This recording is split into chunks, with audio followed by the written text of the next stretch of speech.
Hello, sixth graders. Welcome back to what I hope will be another fantastic week for you at D. Helena Middle School. For the next few weeks, I'm going to start in on some guidelines for academic success. We're going to begin today talking about why on earth are we here? Why can't we sleep in every day, eat donuts, play video games, Snapchat our friends, Instagram our friends? Why do we have to be in school? What is the bigger point of all this being in school? So we're going to get started on a three-part series titled Tips for Your Academic Success. Still trying to figure out what I'm going to call it. We're already at midterm time for the first quarter, which means your first quarter is halfway through. Do the math. That's 1/8 of the school year already in the books. So next 3 weeks, going to give some academic tips on how to academically be your best here at HMS now that you're in middle school. Hope you guys enjoy it. Let's get rocking and rolling. All right, we're on to Bob Lesson, Your Guide to Academic Success, Part 1. But first, let's be our best this week at HMS. Let's be safe, let's be responsible, let's be respectful, and let's especially be a learner. All right, sixth graders, I have a question for you. Think about some things you would honestly rather be doing right now at this moment than sitting in advisor or being here at school. I've asked this question to a lot of middle school students, and here are some of the most popular answers that I have gotten. They'd rather be playing video games, of course. They'd rather be sleeping. If you're anything like me, yeah, I like sleeping.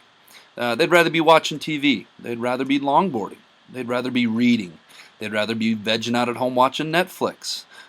This one's big, spending time on their smartphones and maybe spending time on social media on their smartphones. We talked about that last week. How about traveling, being on vacation? How about playing their favorite sport, being active? How about just hanging out with friends? Maybe hanging out with family, maybe just hanging out at home and not doing anything at all, or maybe not doing anything at all and just vegging out. Or how about eating, enjoying their favorite meal or a favorite snack? There are a lot of things I know you guys would rather be doing at this moment than sitting here at school. So knowing that begs the question, why are we here in school? Why do we have to be in school? I want you to take 1 minute and I want you to think about this to yourself, maybe chat quietly with the partner next to you.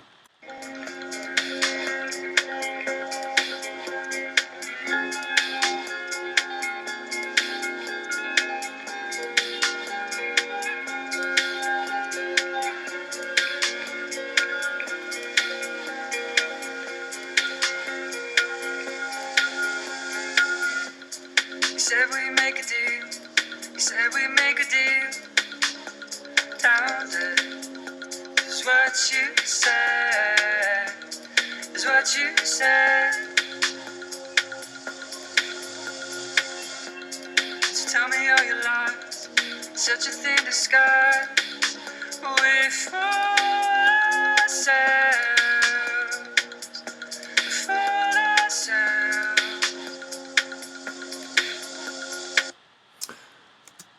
All right, so what are the reasons that you came up with or you and your partner came up with? Hopefully you came up with a few of these.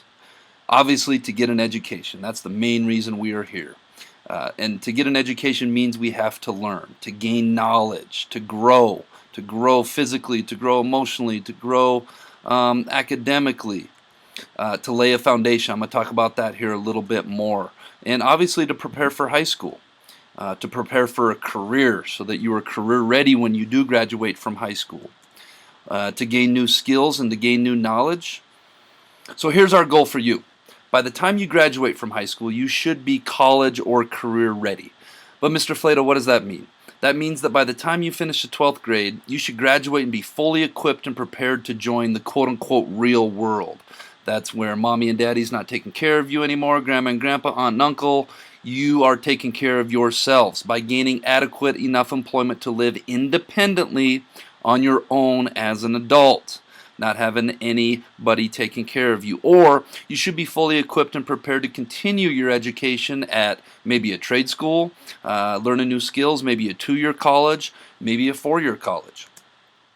Whichever route you take doesn't necessarily need to be decided today, and I will talk more at length about this in future Bob lessons. So that is our goal. That is why we are here in school today.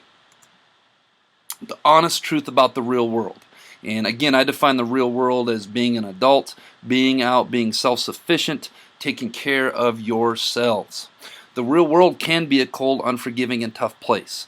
Don't sweat it though. Our job is to prepare you for success in the real world. Again, that's why we are here in school, to get you prepared for the real world so you can go out there and knock it out the park. The real world only cares about what you bring to the table, and this is kind of a metaphor.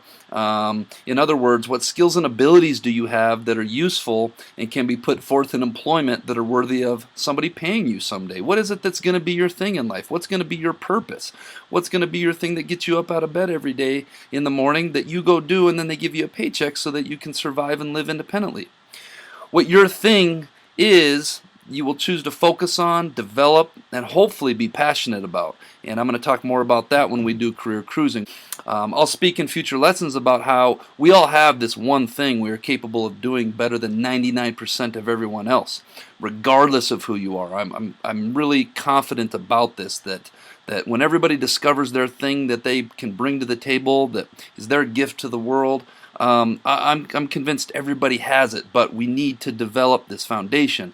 We need to be in school every day working to gain knowledge so that we have those doors open when we are an adult and we can go out and do that thing. The real world is a highly competitive place. I was just talking to a group of kids. I think whenever we have an opening here at HMS, there are tons of people applying, not literally tons, but dozens and dozens of people applying for positions that come open. If you want to do something in life and you have a job or a career or a passion that you want to make your thing that you bring to the table, there's a very good chance there's going to be other people with that same passion. And when there's other people that are all wanting the same thing, that leads to competition. So what skills and abilities do you have that sets you apart from others? Something to think about. And that's a huge reason why we are here in school learning every day, is so that we can develop those skills and abilities that are going to set us apart from other people when we do get to the real world. I hope that all makes sense.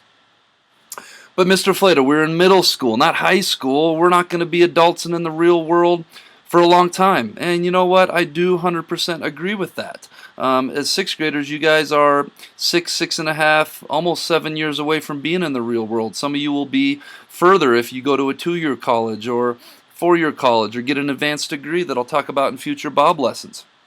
Well, I want to share the quote of the week with you. The best time to plant a tree is 20 years ago. The second best time is now. And what this really means is, let's think about planting a tree in terms of building a sweet treehouse. This treehouse is taken from the back of Mr. Kepler's yard. Mr. Kepler built this summer. Just joking, but Mr. Kepler did build a pretty sweet treehouse this summer. But the best time to build this treehouse isn't, we can't go out and plant this tree like you see on the right and expect it to hold up a bunch of 2x4s and people in it. We have to plant that tree and then build that foundation and then wait for the tree to develop so that we can go and we can build a cool tree house on it. Well, same thing's going on with you guys. If you think about the real world taking 20 years to get to from birth to the real world, we have to build a strong tree. We have to build a strong foundation so that when we are in the real world, we can support a really cool tree house. I hope you guys like that metaphor.